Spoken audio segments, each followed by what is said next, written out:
Okay, I want to walk through a project I did on my spare time. So I would like to talk about my methodologies as well as the observations I made. This project is a NLP project. NLP stands for Natural Language Processing, and it's a subset of AI. So this machine tries to detect what foreign language the input might be. Oh dear, didn't mean to scroll too far. Okay, so as a background, NLP is a subset of AI, and inside AI, you've got machine learning, deep learning, and NLP. But NLP, focusing just on NLP though, here are some of the uses. And some of these we might already be familiar with, like the chatbots. If you ever reach a service and instead of calling them, you might be doing a live chat. So it seems like you're talking to a real person, but really you're chatting with a robot. And then based on your inquiries and how you respond, then they send you over to a real agent. Smart assistants, think of Siri, Alexa, Google, things like that. Q&A is similar to the chatbots. You've used spell check either in your schoolwork or in your texting. So yeah, it's pretty exciting. For my project, I got my source from Kaggle, which is a great platform for data science type projects. They have a lot of great data sets broken up by subjects of interests. And then in my particular data set, it has 22,000 rows and 22 languages in the data set. So each language gets 1,000 rows of text. So that's a good sample size, 1,000 per language. So on the left-hand side, I worked in the Jupyter Notebook, and I imported these libraries. And then I said, just give me a preview of my table, and it shows the index, text, and language. And then I said, okay, now I wanted to know like what type of languages are in my data set. So then it lists them and it says, oh, look, you have 1,000 rows per this language. And then here's just another snippet or like a preview of the language text. And then this is where we get into the training model. So let me jump to the PowerPoint. This is kind of the flow that I did my project. Imported the data set. Didn't really have to clean it as it was already pretty clean. Then I went into the training model, which is not original from me. I took it from someone else. So I used two algorithms. One algorithm for the training model and one to evaluate the training model. So the training model is based off of the ridge classifier, and the model evaluator is based on the naive Bayes theorem, multinomial. And observations is where I got to actually test out my training model. So that was fun. With the training process, how it works is first, the words are parsed. So if I were to say, hello friend, how are you, friend? It'd be hello, comma, friend, comma, how, comma, are, comma, you, comma, friend. So each word gets broken up. Then the duplicate words get dropped off, and then the unique words are kept. And then those unique words, they're called features, are converted into numerics. So the phrase was, hello friend, how are you, friend? Well, friend was spoken twice in that phrase, so the second friend gets taken off, so then it becomes, hello friend, how are you? Each of those words, individual words, become a feature, and then they get converted to numerics. And then what happens is those those data get put into a matrix, and then you multiply matrix on matrix, so then you have a matrix. So from there, it sets as a baseline for prediction. And more on the ridge classifier, it's similar to linear regression. So linear regression is all about relationships. How does A affect B?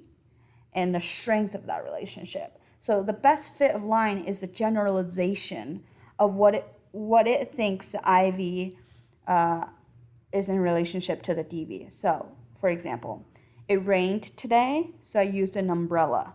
The rain caused me to use umbrella. Um, that strength is pretty strong because if it wasn't raining, I wouldn't need the umbrella.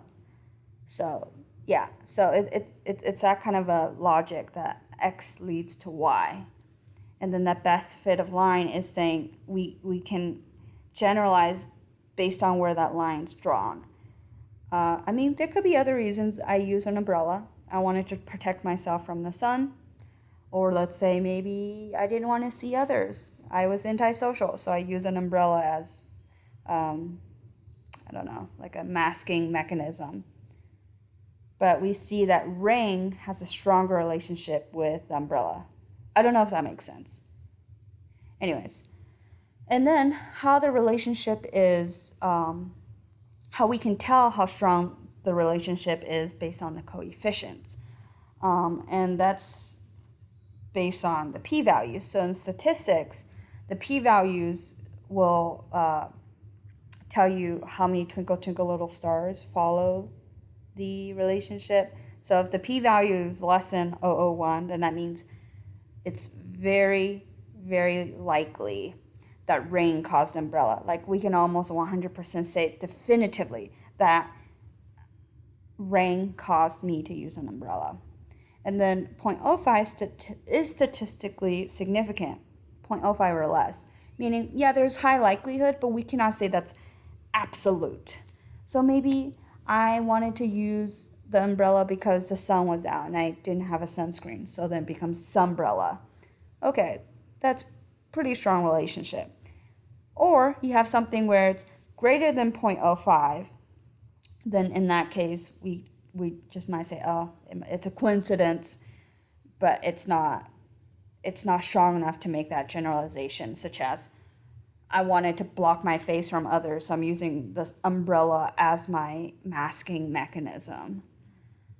And then how ridge classifier differs from linear regression is that, again, with the best fit line of fit, ridge classifier is almost a little more biased because it controls for the underfitting and the overfitting. So it really tightens the zone of the spurious variables or outliers, so that, that best line of fit is almost like perfect. All the dots are like centimeters, millimeters away from, rather than inches away. So this is where ridge classifier says, oh, we can generalize pretty well because all the data points are very, very close to that best line of fit.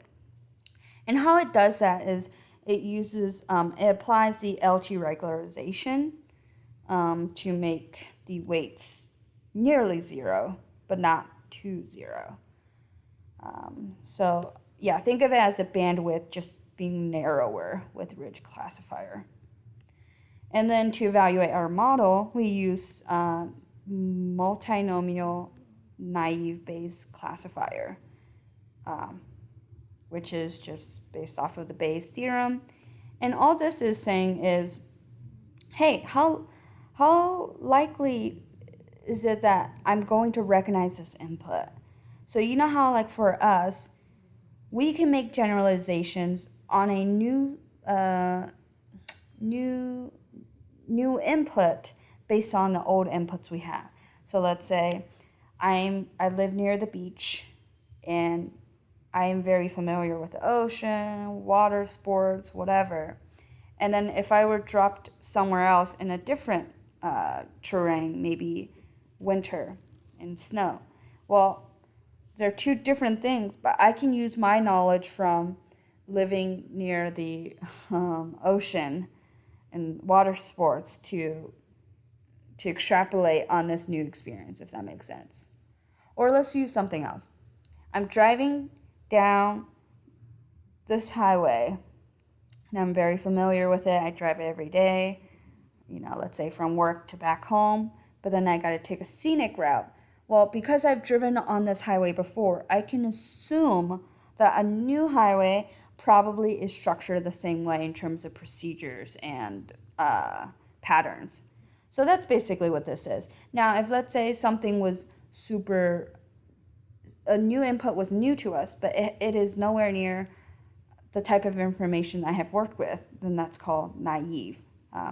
So, yeah, because, yeah, naive because it's new to us. The pros of using this classifier is that it's efficient and it's easy. It assumes that every feature is independent or unique. So again, hello friend, how are you, friend? Second friend's dropped off, then it's hello friend, how are you? Each of those words are unique. And then it looks, come back. It looks at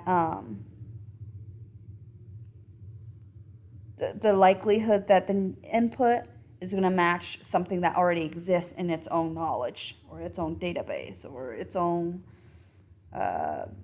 memory, or however you would like to think of it.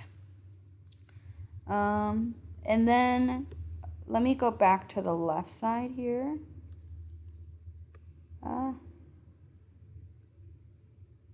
Dear.